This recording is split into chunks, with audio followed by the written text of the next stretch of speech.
It's really bright in here, I'm sorry. Hello. I really should have been vlogging last weekend. I'm really sad that I wasn't. Last weekend I had a night out with one of my friends, and then I went to a cat cafe, so I got to just drink coffee and hang out with little kittens all afternoon. It was awesome. But I don't have any footage of any of that, sadly. I have a couple pictures of cats, if you want to see, I don't know. Today's video is a little bit more exciting though. It is Meantoast World Tour Episode 2. I uploaded a video a few weeks ago, a month ago, I don't know, I don't remember. What was it? It was DC and Massachusetts, I think, were the last places I went. It's kind of been a while, but we are doing another Meantoast World Tour segment for the next 2 weeks. I have some really exciting things happening, actually for the next few months. I have some really exciting things happening, but this vlog will only be for the next 2 weeks. So tomorrow I am going to Asheville to see my brother. We're gonna go out to dinner. It's gonna be a great time. And then I'm going to Nashville for the first time. I've never been there before, and I'm so excited. On my to-do list for today is 1, to pack, which I've already kind of been doing, but 2, to get a list together of different places that I might want to go, different vegan restaurants, museums, all the different things. And then Molly is coming here for a few days to visit me, which is going to be so exciting, and she's never been to Richmond before, and I am so excited to just show her everything and have her hang out with us for a few days. We're going to go probably to a museum, go out to dinner, do some shopping. It's going to be awesome.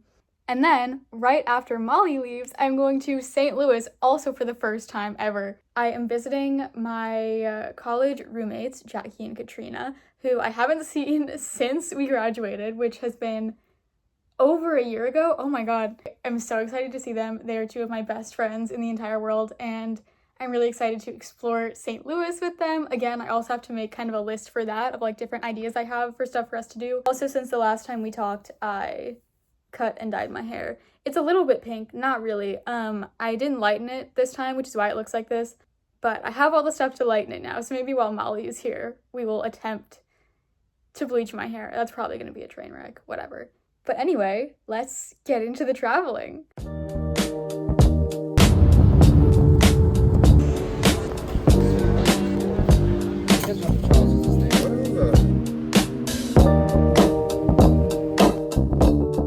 Hello from my hotel room in North Carolina. We got here last night. We drove for 6 hours yesterday. Stopped halfway in Durham. We got lunch at Mellow Mushroom. And now we are in Asheville. We visited my brother last night. We had dinner with him. And then we just got a hotel for the night.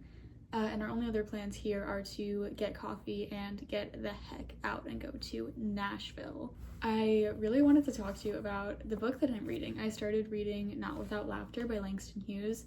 I read Langston Hughes in high school. We were required to read a few of his poems, and I ended up just buying myself like a whole collection of his poems and reading, I think, all of them in that collection. And so I went through like a really big time of just liking all of his poetry and reading so much of it. I bought this book around that time, like when I was in high school, I think, and I just never read it, and I don't know why. But I think it's one of those things where, you know, sometimes you'll like have a book on your shelf for years and years, and you're like, I know I want to read it, I know I'm gonna like it, but it just like never feels like the right time. I never feel like I really want to read it in that moment, and then it just like finds you at the perfect time. And that's exactly what happened with me and this book. It just like started calling to me recently. I just like really felt like, you know, this is my time to read this. Music does feature really prominently in this book from what I can tell, but I think like taking this with me, even though I'm not going to Missouri this week, which is where this book takes place and also where Hughes grew up, I think taking this and reading it in a city like Nashville, like a huge music city with so much rich musical history to it, was definitely the right move for this one. Also, from what I can tell, kind of like semi-autobiographical, because we are following this little boy named Sandy growing up in Missouri with his mother who works all the time to provide for him, and a father who is largely absent, traveling around, may be working, but also we don't really know, which according to like the bios at the front of this book and the introduction was very much also Hugh's experience growing up in Missouri. So I don't know if from here it's going to get more fictional or if it's going to remain pretty true to Hugh's own life. I guess I'll have to look into that afterwards. But so far I am absolutely loving this book. I read it for like a whole hour in the car yesterday. I read the introduction and then the first 6 chapters. I'm like 50 pages in now. As far as like actual page numbers, the introduction was obviously in numerals. But maybe I'll read for you some. I swear, like every page, there's a whole slew of lines that I'm like, oh my god, that's incredible. But I think I'll just read you a few of them. Oh, I just loved at the end of this last chapter that I read, which was the guitar chapter. They're all going to sleep. And so it's like describing their bedrooms and like how they all like, you know, share beds and sleep on the floor and stuff. And so it like says all this stuff that's right in front of us, and then it ends the chapter with "Far away on the railroad line, a whistle blew, lonesome and long," which I feel like just, you know, something like that. It's something that so many people know from their atmosphere and growing up, you know, like being near a train station, having trains go by, and it makes the whole thing feel very like real and right in front of you, all around you. This one is about Sandy's dad, Jim Bob, who comes back briefly in chapter 4, and about him it said he had been born running and he had run ever since. So it kind of reminds me of that song, Papa Was a Rolling Stone. I've been thinking about that song like several times throughout this book already. This book begins with a tornado in Missouri that's like very destructive for their neighborhood. I just thought so much of the language at the beginning of the book was just so beautiful, and I like wanted to underline all of it. This is about one of the people in the neighborhood. They got killed by the storm and their house got largely destroyed. That family was a white family, which I think kind of really adds to this quote. Now their large frame dwelling lay on its side like a doll's mansion, with broken furniture strewn carelessly on the wet lawn, and they were dead. Sandy saw a piano flat on its back in the grass. Its ivory keys gleamed in the moonlight like grinning teeth, and the strange sight made his little body shiver. Okay, and then lastly, I'll read you this one. This was when they first kind of noticed the storm taking place, so this is literally on page 2 of the book. But again, I just think this book has such a great, strong opening. Then, glancing through the window, she saw a black cloud twisting like a ribbon in the western sky. Twisting like a ribbon is crazy, because that's such like a delicate imagery, and then obviously it's about to be so destructive for them and their lives, and that's what kind of kicks off the whole book, and talking about their neighborhood and their finances and their family dynamics. The true colors of everything around them can be shown when it's all about to be destroyed. So anyway, I will probably keep updating you about this tonight when we get to Nashville, because I'm going to continue to read more of it in the car today.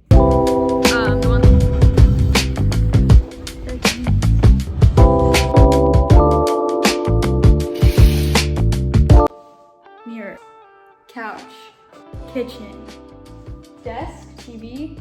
Nope, that's not even the desk. The desk is over here. This is the desk. Oh, I'll take a selfie there probably. Bathroom, closet. Another sliding door into my bedroom with my view that you can't see.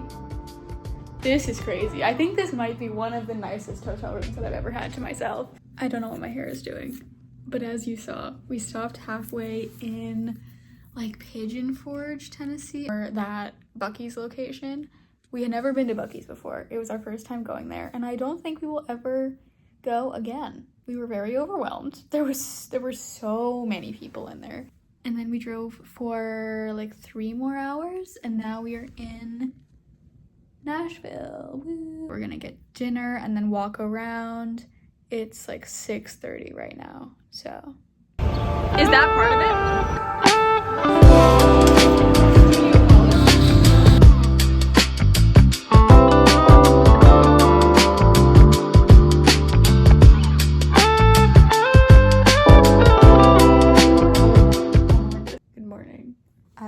To do some work from our hotel this morning and some reading, because I have not been doing any of that the past couple days.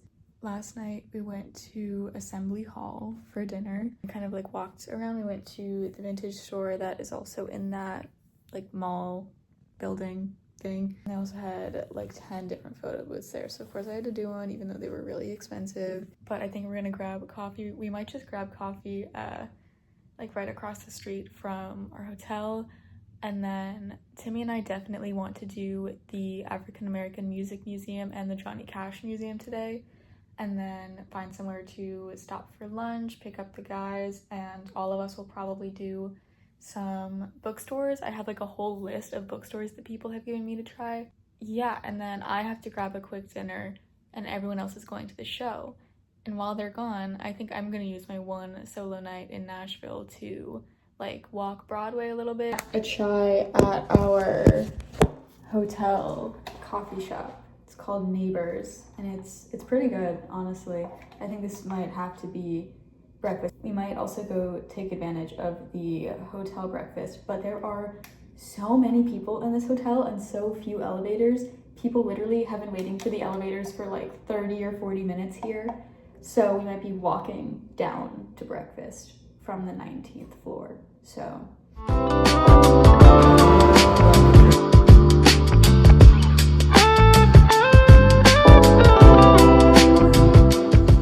after we got our coffee this morning, we did a full museum, like 5 hours, like a full late morning, early afternoon of just museums. So we hit our top 3 that we wanted to hit. We started off at the one that everyone told us we had to go to, which is the National Museum of African American Music. And it was great. We loved it. Our only thing with it was that we didn't feel like there was enough opportunity to like read and learn. I think they were very focused on like engaging the attention of families who haven't heard any of this stuff before.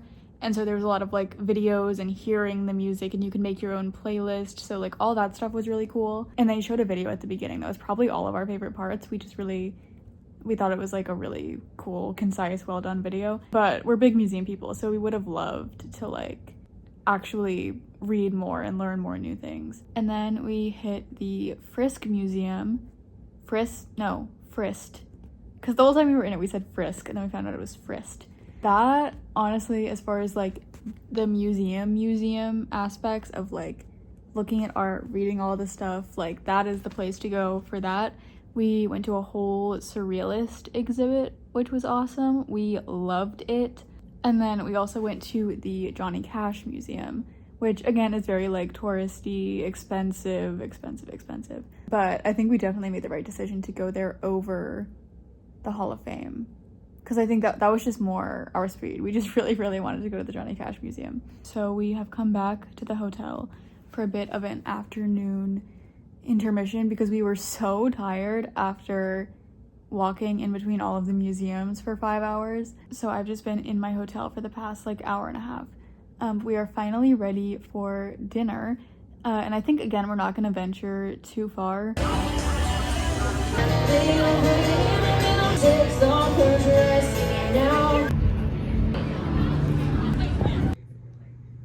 Good morning. I put a little Simsy live stream up on the TV. I just got ready and all my stuff is packed. It's all over there. Waiting for my family to tell me that they are ready to get coffee and finish packing and hit the road. We're gonna get donuts, we're gonna get coffee, and we're going to stop at a bookstore on our way out because there is nothing practical in this part of the city. I know I keep saying that, but it's true. It's literally just bars and music venues. There's no like convenience store, there's no like normal restaurant, there's no bookstore.